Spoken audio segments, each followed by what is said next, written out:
Muchas gracias por darme una oportunidad más para poder hablar sobre este tema tan controversial respecto de la familia y respecto sobre todo de la indisolubilidad del matrimonio, que es el espíritu de la Escritura y que hoy necesitamos más que nunca poner de vuelta arriba de la mesa en nuestra vida cotidiana, en el espíritu de nuestra vida familiar y sobre todo en la iglesia, que debe ser la sal y la luz del mundo. Vamos a hablar de 3 factores hoy que surgen de la ley universal de matrimonio que vimos en Génesis capítulo 2, donde Dios establece cuál es el ritual que conforma un matrimonio, por decirlo de una manera fría. Dejará el hombre a su padre y a su madre y se unirá a su mujer y serán los dos una sola carne. Jesús toma esta misma ley, como vimos en el video anterior, y al conversar con los fariseos acerca de este tema, vuelve a Génesis mencionando la palabra de Dios dada a Moisés en el libro de Génesis capítulo 2. Es decir, Dios quiere que volvamos, y esto nos lo señala Jesús, quiere que volvamos a su intención original cuando puso al hombre en Edén. Entonces vamos a tomar esta ley universal y vamos a hablar de los 3 elementos que deben coexistir para la conformación de un matrimonio bíblico. El primer factor es testimonio ante la sociedad. Cuando la palabra señala dejará el hombre a su padre y a su madre, debemos entender que el hombre siempre habitó en sociedad. Cuando el hombre dejaba a su padre y madre y cuando la mujer dejaba a su padre y madre, las familias eran familias no muy parecidas a las que tenemos hoy, sino que eran las familias clanes, eran a veces familias de 100, 120 personas, donde habitaban en una comarca y donde se convivía, se trabajaba en los mismos oficios y probablemente 2 familias que se juntaban para celebrar un matrimonio implicaban unas 200, 300 personas. Y si aparte de esto tomamos en cuenta las demás familias que rodeaban a las 2 familias que celebraban el matrimonio, estamos hablando de un testimonio social muy importante. Las costumbres fueron cambiando, pero eso no quiere decir que cambie el principio general, que es una sociedad que se reúne para celebrar el matrimonio junto con la pareja que se casa, reconociendo, dando testimonio de este paso trascendental en la vida de los que se casan.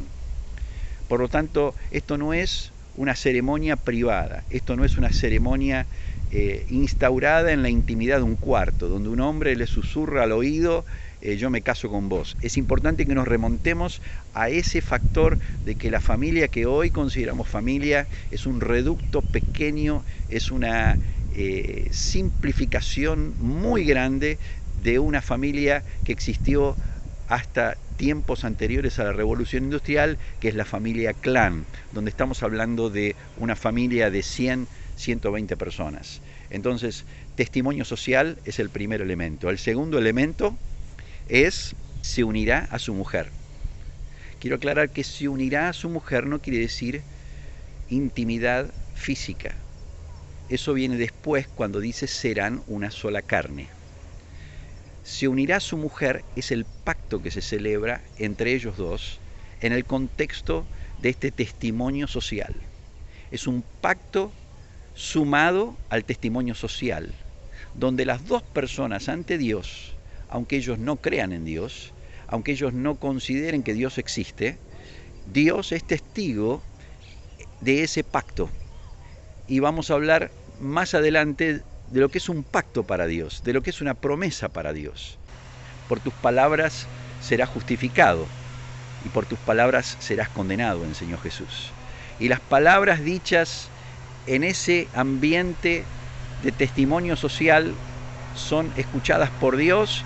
Malaquías capítulo 2, versículo 15 dice: yo soy testigo del pacto entre vos y la mujer de tu juventud.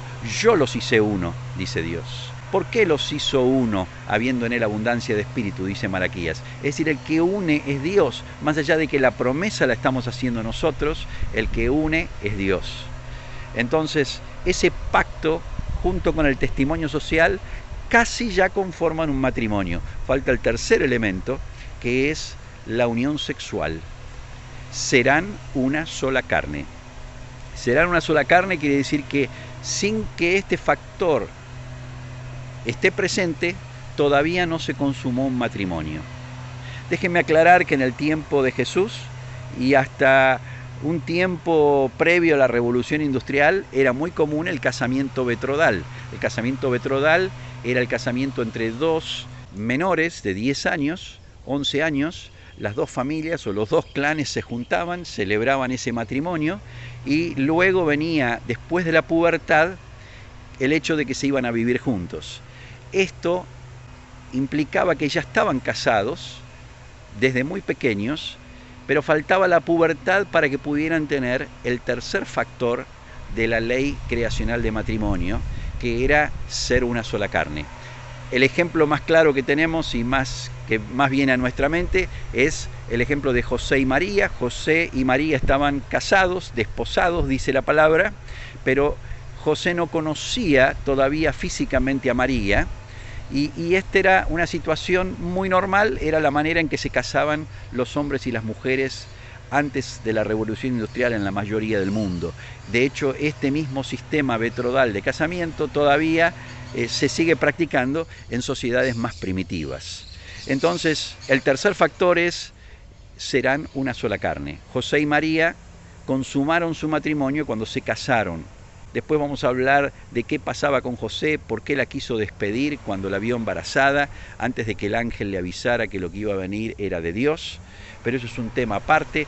Ahora lo que estamos tratando de entender es el principio general, la ley universal, y estos son los tres factores que hacen falta. Dejará el hombre a su padre y a su madre, refiriéndonos a un proceso de la sociedad que reconoce cuando dos personas se casan y esas dos personas se unen, es decir, hacen un pacto. La palabra se unirá a su mujer es la palabra encolar, refiriéndose a una unión indisoluble. Cuando dos maderas se encolan, se pone cola entre las dos, se prensan y se unen, no hay forma de que se separen sin que se produzca una ruptura, no del pegamento, porque es el punto más fuerte de las dos maderas.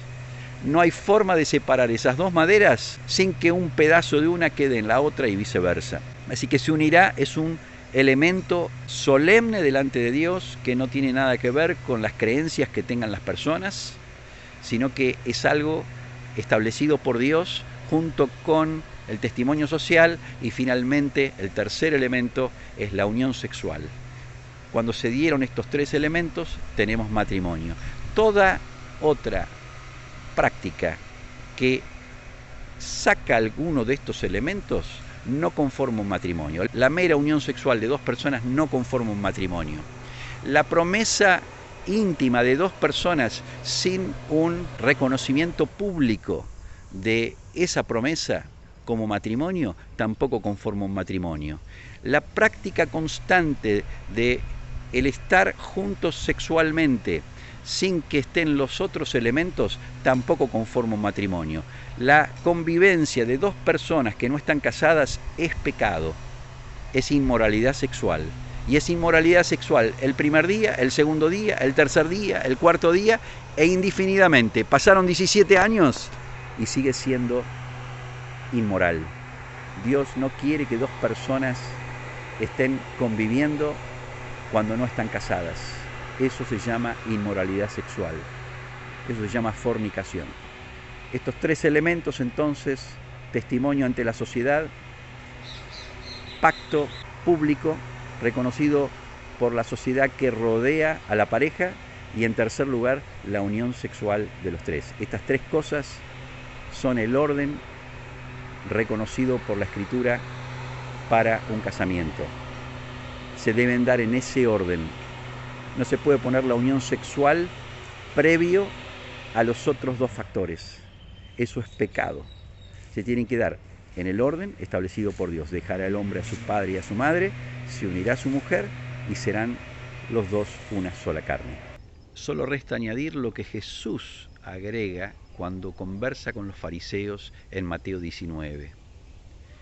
A esta ley creacional, Él le agrega estas palabras: Por tanto ya no son más dos, sino uno, y lo que Dios unió, ningún hombre lo separe. Muchas gracias.